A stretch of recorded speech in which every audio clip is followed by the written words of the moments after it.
provided in a manner that incorporates the needs, wants, values of our patients and communities, ultimately leading to improved healthcare satisfaction. That commission hit the ground running, and its work has led to partnerships between the ACR, participating, practicing radiologists, and patients. All of that has propelled the ACR into being recognized as a leader in patient and family-centered care. Earlier this meeting, you heard President Kushner encourage us to aggressively adopt patient engagement to foster and improve our value proposition. This 23rd Moreton Lecture continues that theme. This annual lecture series was established in 1993 in recognition of the outstanding contributions to radiology and the medical profession by Dr. Robert Moreton. Our invited speaker this morning is Andy De La O. Mr. De La O created an alter ego social media presence using the moniker Cancer Geek, where he's developed a large following through patient advocacy and developing patient communities. He currently is the marketing manager in global molecular imaging and computed tomography services for a major healthcare technology firm. He spent 3 years leading a national oncology team focused on having conversations with customers and collaborating to improve patient care and access. He also worked with patient communities to develop and build 2 new hospitals and 6 new cancer centers, including renovation and expansion of oncology service lines and facilities. Mr. De La O has led national grants in research, focusing on multidisciplinary care and patient navigation for the National Cancer Institute and the NCI Community Cancer Centers program. Importantly, he has developed new models of reimbursement based on delivering care to patients and to their teams.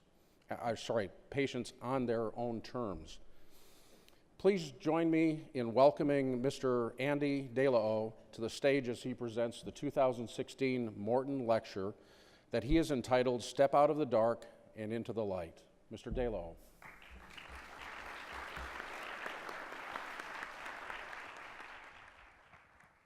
Thank you, Dr. Swan.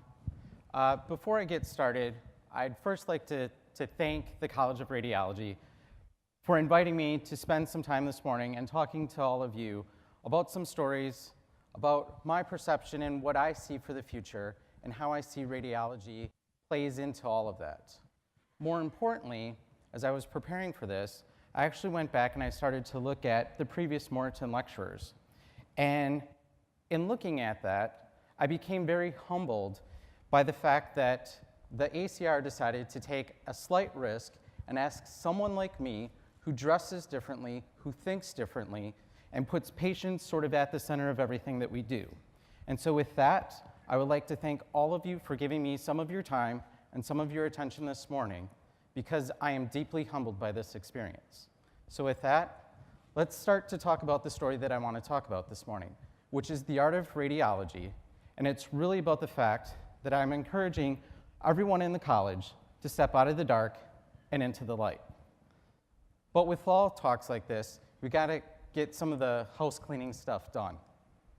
So as Dr. Swan said, I am the Global Marketing Officer for GE Healthcare, where I lead a $1.6 billion vertical. So this is the first and last time you'll hear me talk about GE.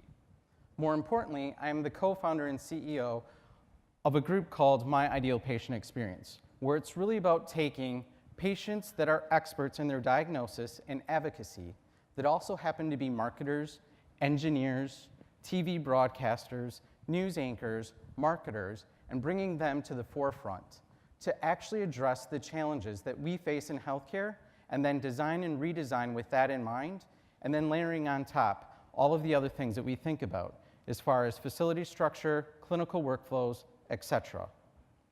In addition to that, I'm the Chief Clinical and Strategy Officer for an organization called American Asian Cancer Centers.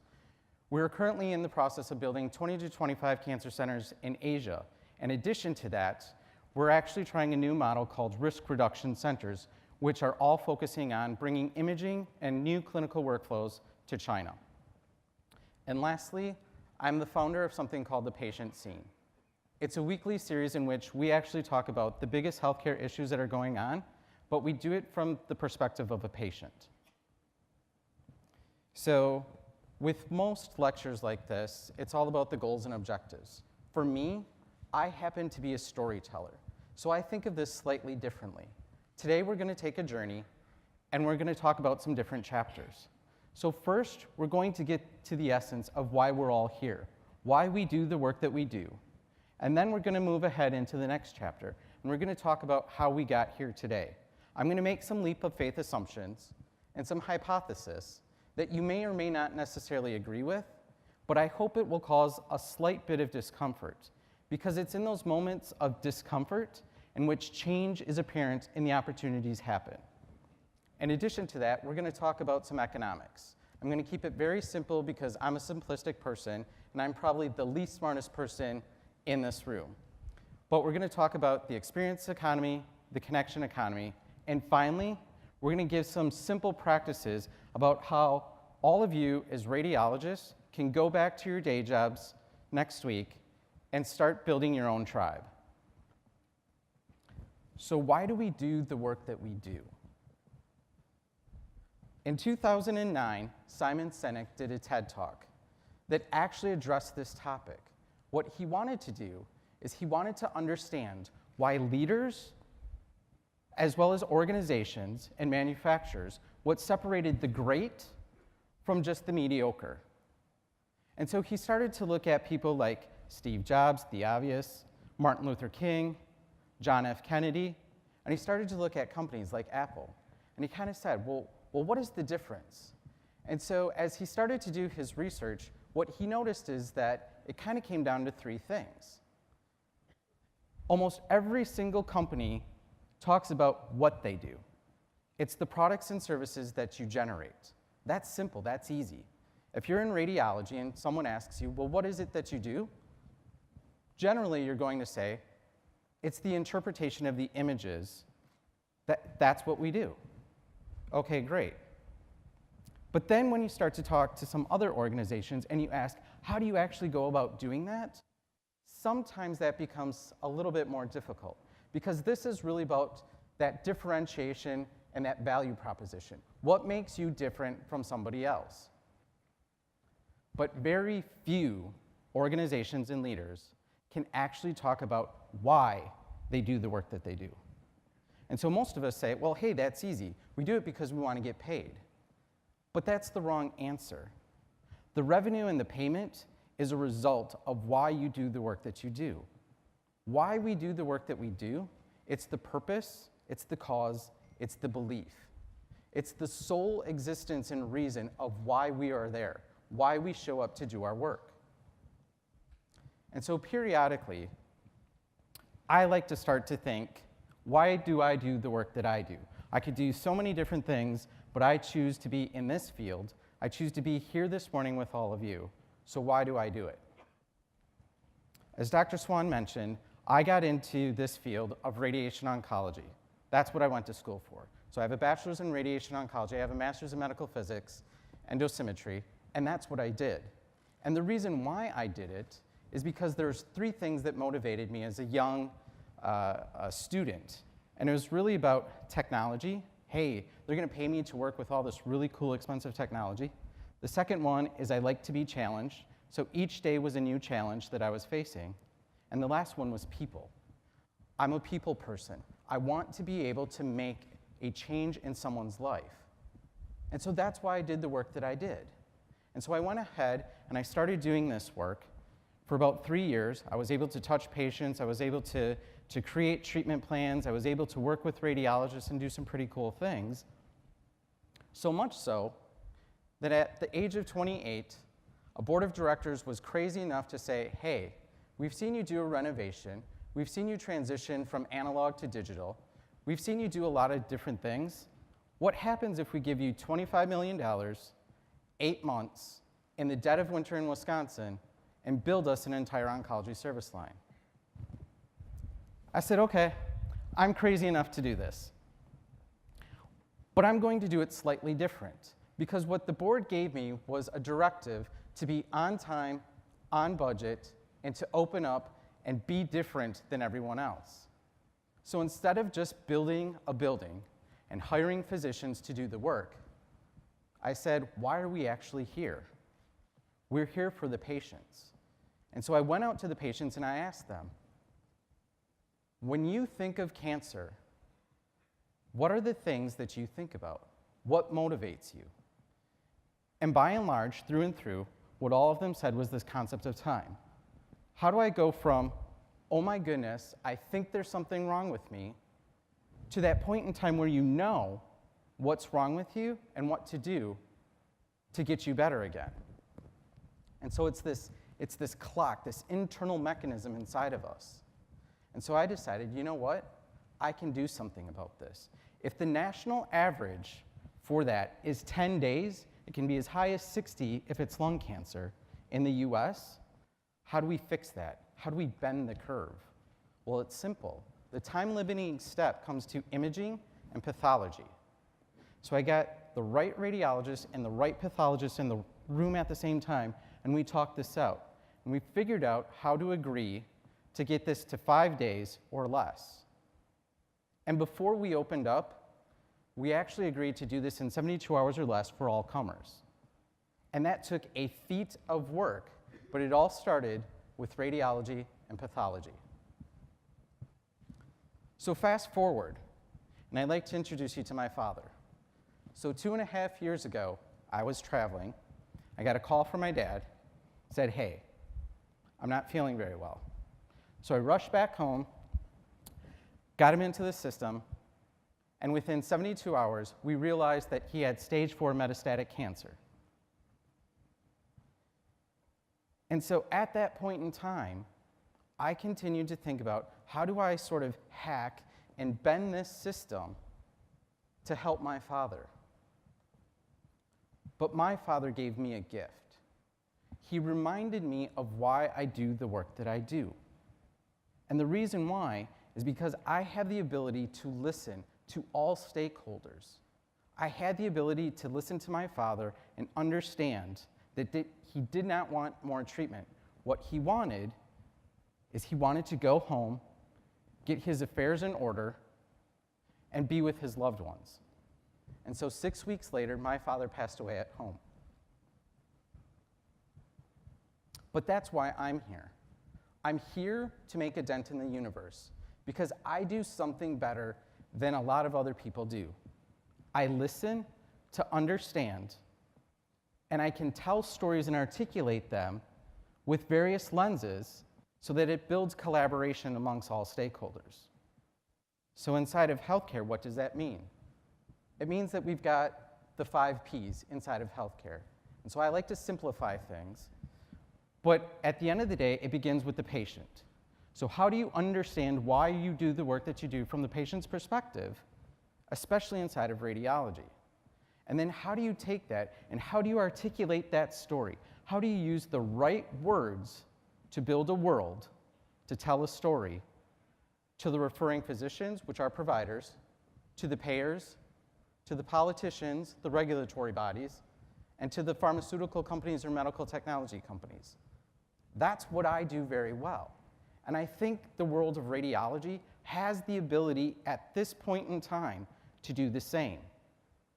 But in order to do that, you have to step out of the dark and into the light. So I happen to be slightly different than Dr. Emanuel, and I actually have a lot of friends in radiology.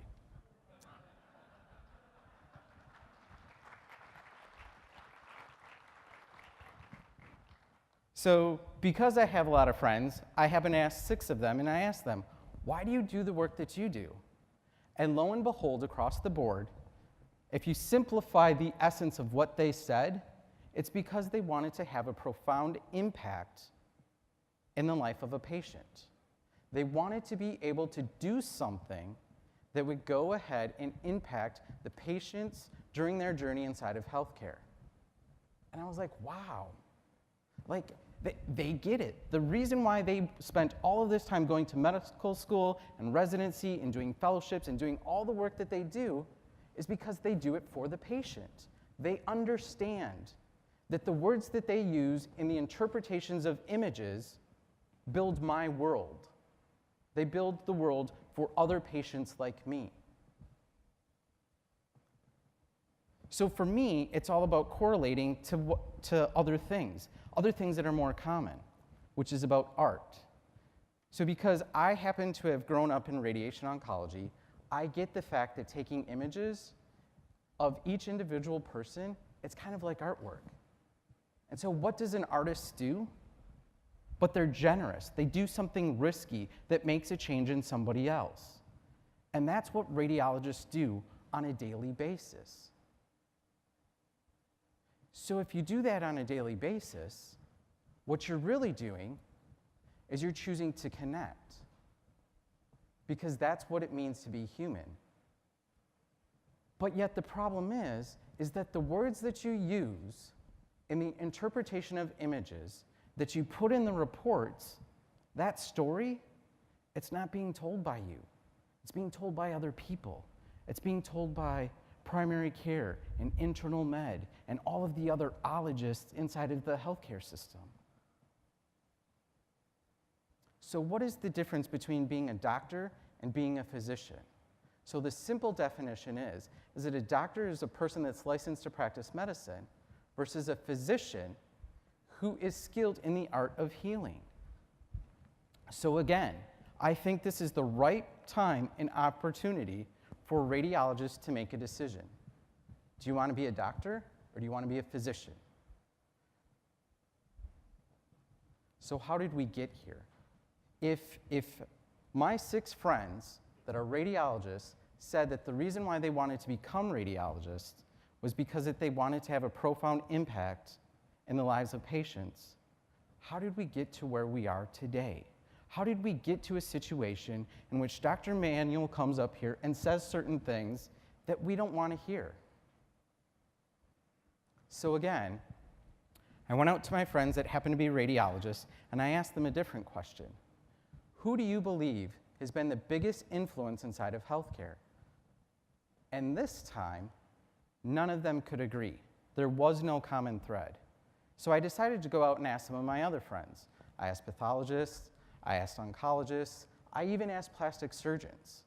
And then I went ahead and I expanded that beyond the borders of the US to Europe, to India, to China.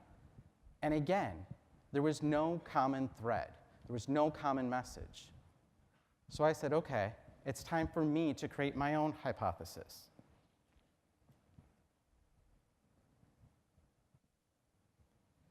We'll see if the slide advances. There we go. Sorry about that. So my hypothesis is that it's Henry Ford. And so you'll kind of look at me a little bit strange and say, I don't get it. This is a guy that made Model Ts. What the heck does he have to do with healthcare? Well, again, my big topic is about the words that we use. So what did Henry Ford do in the Industrial Revolution? He created the assembly line. And because he created the assembly line, he put a bunch of technology and sort of put it in the right process so that you could assemble things and make these widgets. And so it was all about production. If I use an assembly line and I use the right technology and I put it in the right process, I can go ahead and I can mass produce cars. I can make bigger, better, faster widgets. And then I can start to think about quality. What is the quality of the widget that I'm making? And how do I go ahead and continue to use technology and the assembly line to make bigger, faster, better widgets? Which gets into process improvement. So if I go ahead and I start to focus on process improvement, I can think about quality, I can improve quality, and again. And how do I make this happen? It's with the people. If I motivate and I incentivize the people to go ahead and do this work, then it continues to happen. So where's the correlation? So today, I consider the hospital to be nothing different than a factory. It's the medical industrial complex. And I'm guilty of it. I built service lines. no different than an assembly line. It was a bunch of people with a bunch of technology to go ahead and produce a certain outcome. Same thing with an emergency department. You can extend this to your primary care and your internal medicine physicians. And then it's about all the other ologists. It's the cardiologist, the oncologist, the neurologist, the nephrologist, the endocrinologist, all the other ologists. They're all there. But the new Henry Ford are the people that sit in the C-suite. It's the hospital administrators. It's the people that are running the business of healthcare.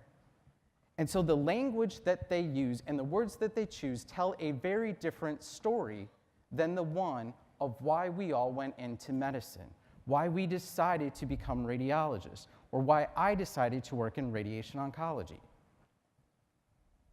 So it's about how do you choose the right metrics and insights to tell a different story?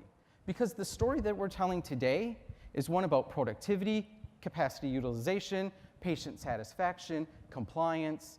It's things like CG and HCAP scores, and it's about days cash on hand. What the heck does any of that have to do with patients? So the words that we use tell a story to ourselves and to the people that we work with on a daily basis that has nothing to do with patients. There's no direct correlation. And that all comes because we've industrialized the medical complex. So of course, that's why we're here. But people say, well, we measure the metrics and it's the right metrics and so we get the right story. Well, I happen to be a fan of basketball. And last year, the Los Angeles Clippers were ahead of the Houston Rockets 3-1. And because of that metric, they had a greater than 93% chance of winning the series. And they obviously believed that story because the Houston Rockets came back and beat them because they didn't show up for 4 games. And so the question that I have is, if they would have changed the metric and used different words and told themselves a different story, would it have been a different outcome? And so from my perspective, it's about defining and measuring the right metrics. And inside of radiology, I think that's ever more important because 80% of the metrics that we measure to try and improve outcomes inside of healthcare are crap.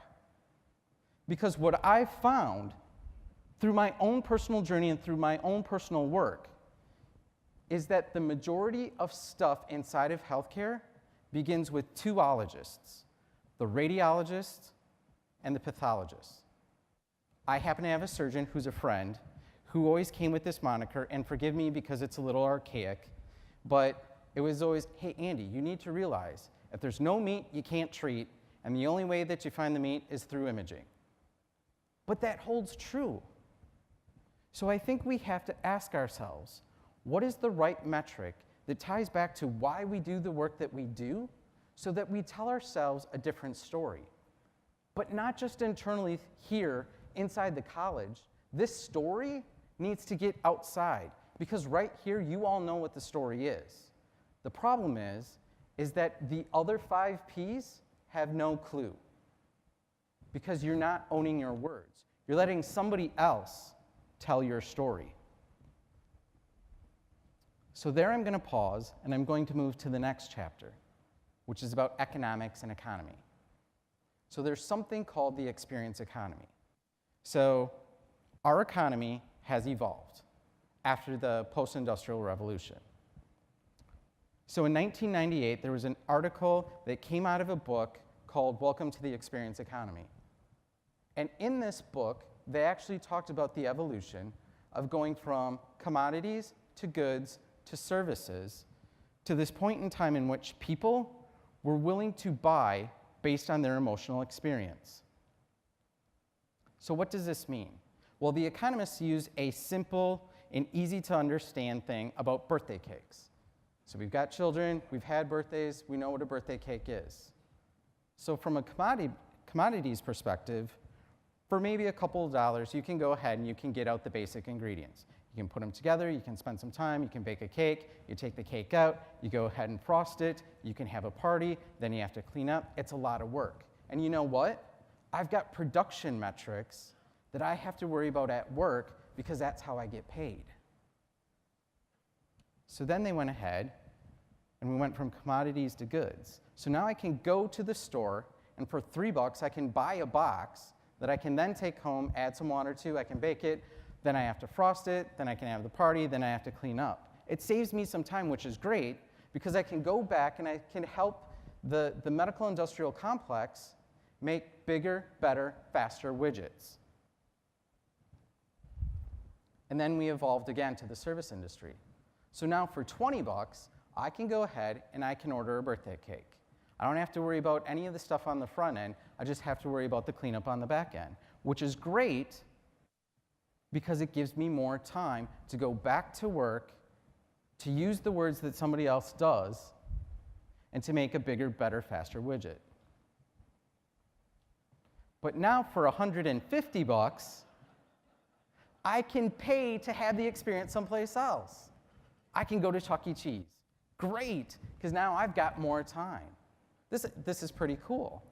Well, Fred Lee read this paper, and it inspired him in 2004 to write a book called If Disney Ran Your Hospital.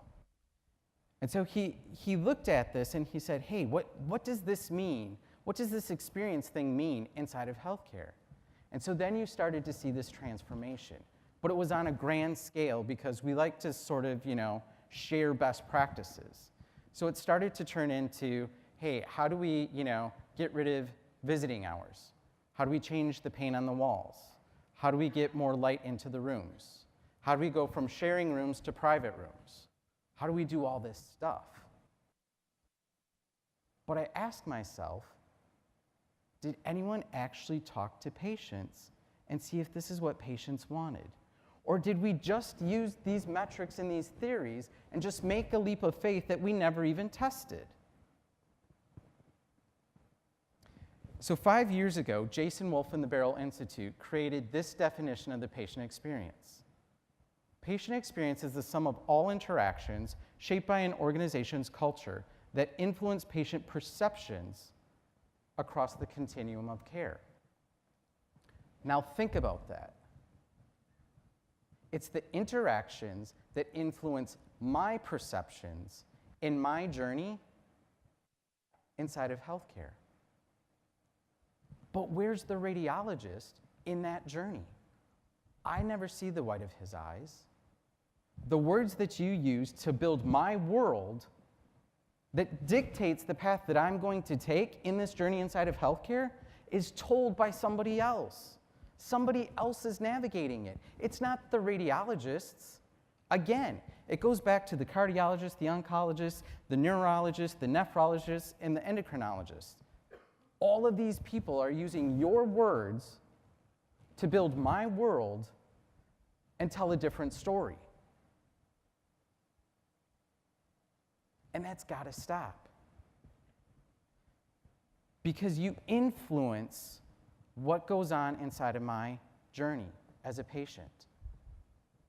And if I don't perceive that you're there in this value equation, then that's a problem. Which leads us to the next evolution of economics, and something called the connection economy. So remember back to the example about baking a cake. What does this mean? And let's kind of focus a little bit more on radiology instead of baking a cake. Commodities, imaging equipment. Everyone's got them. That's the reality. The goods, they're the images.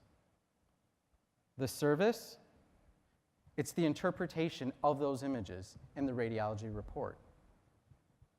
The experience, it's probably about the radiology department.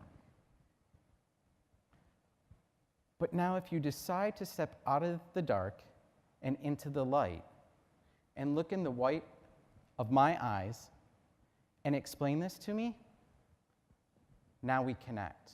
Because now I've met a radiologist. Now we have a connection as humans. I understand you, you understand me.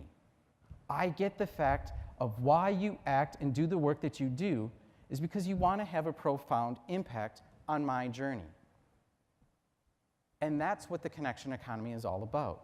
It's about being human.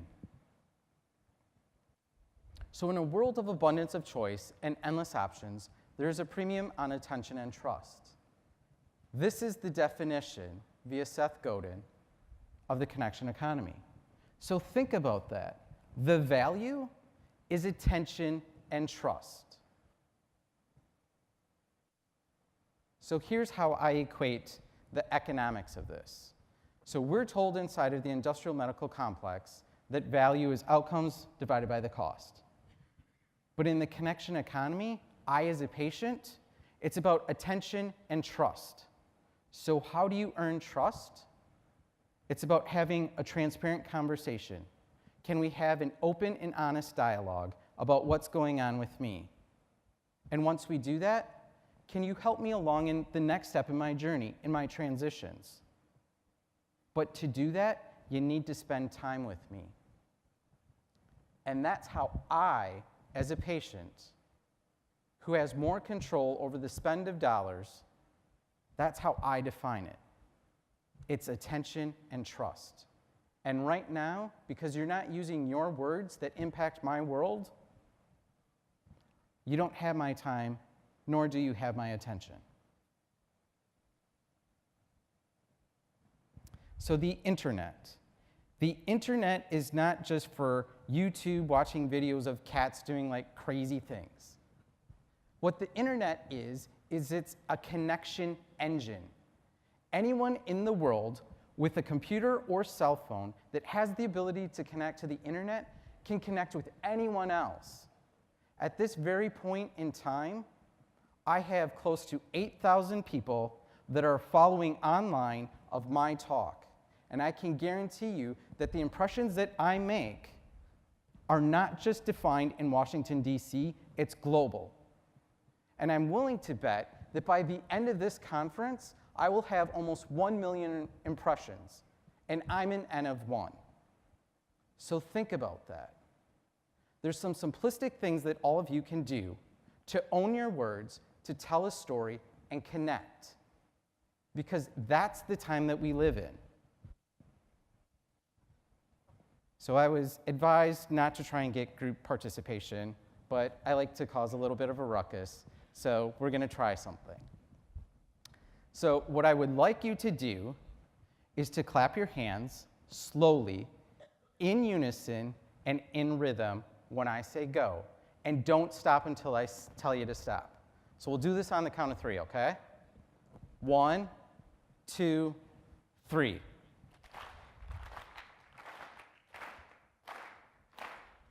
Stop. That took about 6 seconds. I'm highly impressed. So So the interesting thing is I've done this exercise before. I've done it with a group of about 1,000 primary care physicians, and it took them about 8 seconds. I've done this with one of the Radiology groups. I won't say which one because they would not be happy with me. But it took them almost 20 seconds, which is crazy.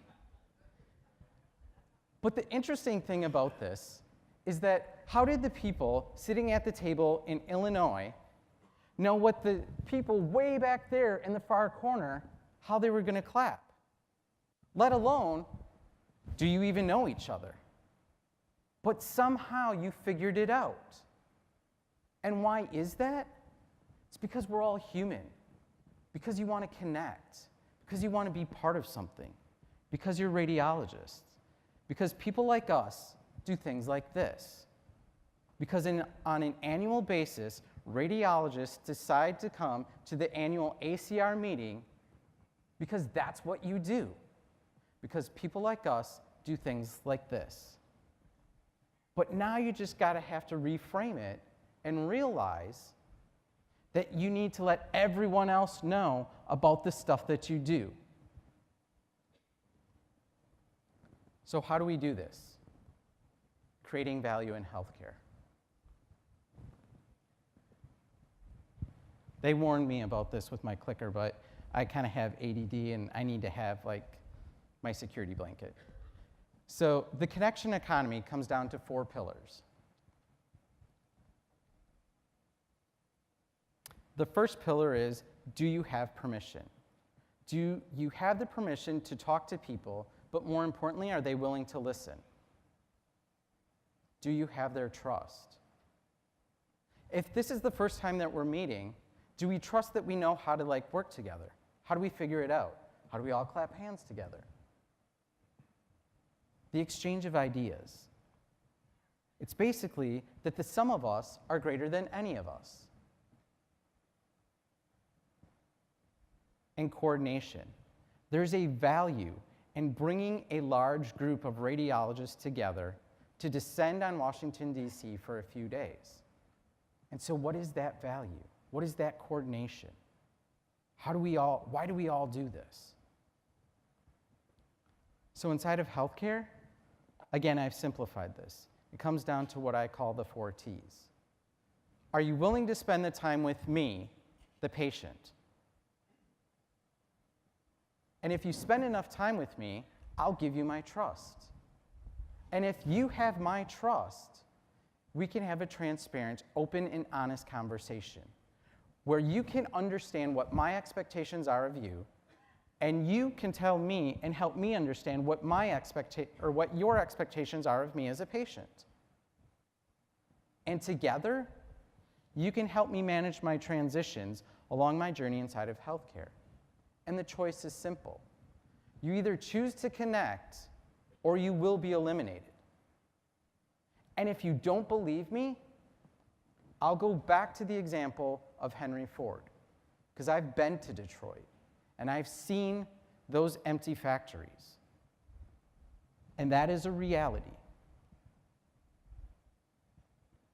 But we have an opportunity to change all of that. And so that's why I encourage all of you to think about that and to step up and to own your words, because they impact my world, and show that value. And if you show me, I'll make sure that I spread it to at least 1 million people, if not more. And other people like me will do the same. And that's huge. But in order to do it, you have to be generous. You have to become the trusted node inside of your network. And so again, I think it's an introspective moment where we have to ask ourselves, am I the trusted node inside of my network? And is my network just confined to my practice? Or is it just confined to the College of Radiology? Or is it broader than that? And if it's not me, is it one of my partners inside of my practice that is a trusted node? And if the answer to either of those questions is no, then you need to figure out how to become a trusted node and build your network and expand that network outside of just the world of radiology to all of the 5 stakeholders: the patients, the providers, the payers, the politicians, the pharmaceutical and medical technology companies. Because they all need you, they just don't realize it. Because someone else is using your words that impact somebody else's world, and they're telling their own story the way that they want to, through their own lens, which devalues the impact and importance of radiology. So you're probably sitting there thinking, well, okay, you're a social media person, you're a cancer geek, you can go ahead and do all this stuff, so it's probably easier for you. Well, the first thing is I'm slightly older than what I actually look. And the second thing is that it is simple. It's as simple as picking up your phone and just deciding to connect with someone. So here's some examples. You first need to realize that it may not work. But that's okay, because that's what being an artist and being human means. It's risky, it's scary, it's gritty. But that's okay, because people will see that you actually tried, and that humanizes you, and that makes us want to connect more. So one of my friends, Dr. Rawson, has done a wonderful job of building a tribe in the world of Twitter. Whether it's ACR 2016, to Image Wisely, to something called Healthcare Leader, which is outside of the world of radiology, to patient experience, or reaching across the pond to the NHS, getting up at 3:30 or 4:30 in the morning and being part of the School for Healthcare Radicals. Dr. Rawson showed that he's someone that GSD, it's get stuff done. I added that, that's the clean version of GSD. Or Dr. Carlos, who decided to do something radically different and host a hackathon for the JACR. The challenge, as Dr. Hawkins described this morning, was to increase access to peer-reviewed medical literature for patients and families. Dr. Carlos decided that she was going to go directly to the patients and understand what the challenge was, and that she was going to partner with the 5 Ps, the patients, the providers, the payers, the politicians, and the pharma people, medical technology. And it was so successful that she had 100 people come to DC, spend the weekend, late hours, and work through this. 6 teams, 3 winners.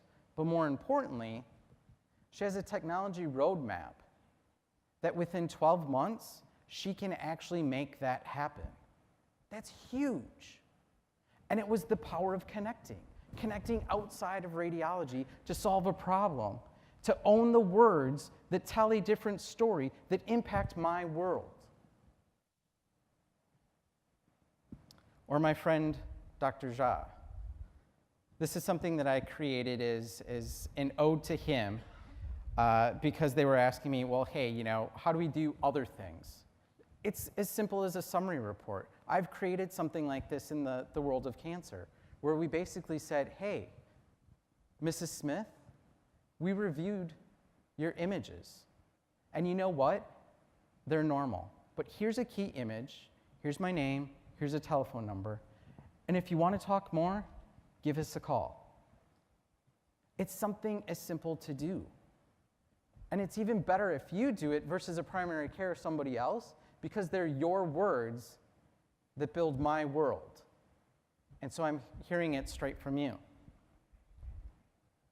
Or it's about patients first. It's about using art as a social object to start a conversation and connect with other people. So you can see, again, Dr. Hawkins, Dr. Rawson, Dr. Carlos. We've got some key patient advocates here. We've got Casey Quinlan. We've got Andre Brande Kitts. And oh, hey, that top picture in the center, that's happening right now as we speak at the Patient Experience Summit at the Cleveland Clinic. So this extends well beyond the world of radiology. It starts with the patient, and it's about putting the me back into medicine at the N of 1. So there are some simplistic rules of healthcare that I've created. Again, I like to simplify things, but I also happen to be a movie buff. One of my favorite movies is Fight Club. And the reason why I like Fight Club is because the premise is, how do we fight against being a cog in the wheel of the Industrial Revolution and just doing what we're told to do, versus making a choice and doing something that's risky and connecting with other people? Because that's what the connection economy is all about. It's about being human. It's about connecting. So if anyone has watched the movie Fight Club, you know what the first 2 rules of Fight Club are. Does anyone know? Exactly. Perfect. So what are the first 2 rules of healthcare? Healthcare begins with the patient, and it ends with the patient. And if it doesn't begin and end with the patient, none of us exist. I don't exist, radiology doesn't exist, pathology exists, primary care, no one exists. If the patient doesn't show up, we're all gone. Healthcare is eliminated. which means that the third rule is that healthcare includes a physician, someone that chooses to perform the art of healing, and a team that's focused on me at the N of 1. Because you can only focus on one patient at a time. I was reading some tweets this morning from some of the radiologists. Actually, it was Rasu, and he was kind of talking about what 60 seconds in the world of radiology looks like with interpretations and multiple studies open. And my response was this: even as good as a radiologist is, you can only focus on one patient at a time. It's impacting a world at the N of 1. My world. Your words shape my world and the rest of the journey that I'm going to take inside of healthcare. Which means that if you decide to step away and into the light and meet with me and look me straight in the eyes, please turn off all rings, dings, pings, and other things. Because I'm trusting you with my attention and my time. And again, I can't stress this enough, but radiologists and pathologists have an opportunity to partner together and step out of the dark and into the light. To realize that the words you use in your interpretations shape worlds. Now, it may not necessarily always be the world that I wanted, because I didn't want to know that my dad had stage 4 metastatic pancreatic cancer. But I still appreciated it because I understood what that world meant. And that world and that story came from radiologists. Technology flattens the world. If you add technology for technology's sake, and it builds silos and adds complexity, then you need to think about, why did we add technology? Because technology, it's a connection machine, and it flattens the world. And so lastly, it's about the 4 T's of healthcare. Spend the time with me and earn my trust so that we can have an open and transparent and honest conversation, and help me manage the transitions of healthcare in my journey. And if you do that, you impact my life at the N of 1, and that is what scales. So some final thoughts. It's about realizing that the words that you use to build worlds, and then how do you sort of pivot and make sure that that story resonates with patients, providers, payers, politicians, and pharmaceutical and medical technology companies. And you have to do that. It's essential to the survival.